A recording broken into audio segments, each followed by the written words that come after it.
Hey guys, what's up? Welcome back here to today's edition of The Fishing Teacher, and really appreciate you guys coming by the channel to spend some time with me on today's video. We're going to be talking about the two different ways that you can rig a chatterbait trailer today. I think a lot of people don't realize there's two different ways to do it, and depending upon what you're trying to accomplish, I use one or the two techniques, so we're going to go over that in today's video. Before we get started, guys, I wanted to remind you that anyone interested in booking an on-the-water lesson with me, you can do that by going to my Facebook page, Randy Blaukat Professional Angler, and shoot me a private message, and I'll give you the details for that. And also, please check out, we got a new shipment of my Blaukat throwback jig at Tackle Warehouse. Just got them in. If you guys are interested in picking some up, I'll put my Tackle Warehouse Cumberland Pro Lures throwback jig link in the description, so I really appreciate that. Okay, first of all, what you're going to need is just a pair of scissors to do this, and I'm going to show you the two different ways that I rig it. Now, I use a couple different trailers. My favorite is this one from Zoom here. This, I think they call it the Zoom Swimmer. This is, came out a couple of years ago, and there's two different ways. The first way that I rig it is what I call full size, and that is where I don't do any trimming on the skirt of the chatterbait. Also, guys, I'll link this in the description. I'll link my bladed jig, my favorite bladed jigs, and my favorite trailers in the Tackle Warehouse link in the description of this video. But for the full size one, it's just what it says. You don't do any modification whatsoever to it. And one of the things that's really important, guys, when you're putting this chatterbait trailer on, is you have to get it on just straight, and you have to get it where the hook point comes out at the right part, because if you don't get the thing on perfectly straight, the bait's not going to run straight, and also it's not going to look as good in the water. So you want to make it where everything is perfectly horizontal and perfectly straight. Just like this right here. You don't want it where it's bunched up too much. Sometimes you have to experiment a little bit as far as to get the exact distance on it, but you can take it on and off to get it right. But you want it completely horizontal. That's going to give it the best action in the water. So that's how I rig a full-sized chatterbait trailer there.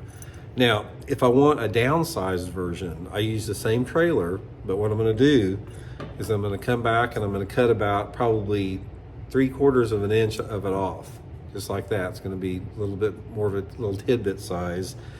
And also another thing, once you do cut it off here, guys, sort of modify it where it comes to a point a little bit, because if you don't take some of this plastic off to sort of round it off like that, you got the plastic will get in the way, and it actually creates like a sort of a friction barrier there. So I sort of like to trim it up a little bit, where it's rounded like that a little bit, just like that.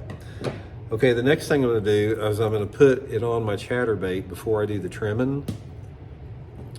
And same type of deal, I'm just going to go real careful through it. Try to come through just about the right amount.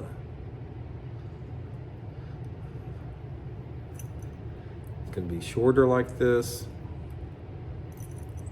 Actually, it came through a little bit wrong there. Use as much as I did. Sometimes I still get it where it didn't come out just right. Like that. And then what I'm going to do is I'm going to trim that skirt back just a little bit, so I can see the trailer there. And this gives me a nice little finessey looking one. Sometimes, like, see what I was saying about how that comes up high like that? You can take a little bit of that off to make it where it's a little bit more uniform. So I've got my little finessey chatterbait set up just like this. Now the time that I use the finessey one is simply just during tougher fishing conditions. Say, for example, after a front roll suits, bright bluebird sky, maybe the lake you're fishing is getting a lot of fishing pressure, or maybe the fish are getting conditioned to chatterbaits. That's all those conditions, the time when you want to use the downsized one. So another deal as far as how they rig that, as far as full size or half size, depends on time of the year.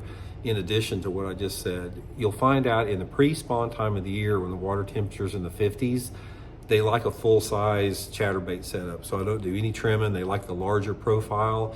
And the rest of the year, like when the water gets warmer, say, for example, one of my favorite ways to fish a chatterbait in the summertime is around dock corners or over some shallow grass. That's when I go down to the little bit smaller size. It seems like in the summer months, they prefer a little bit more of a downsized model. So anyway, that's just a couple quick tips you can do with the chatterbaits. Help me out. Hope it helps you guys catch a few, and we'll talk later.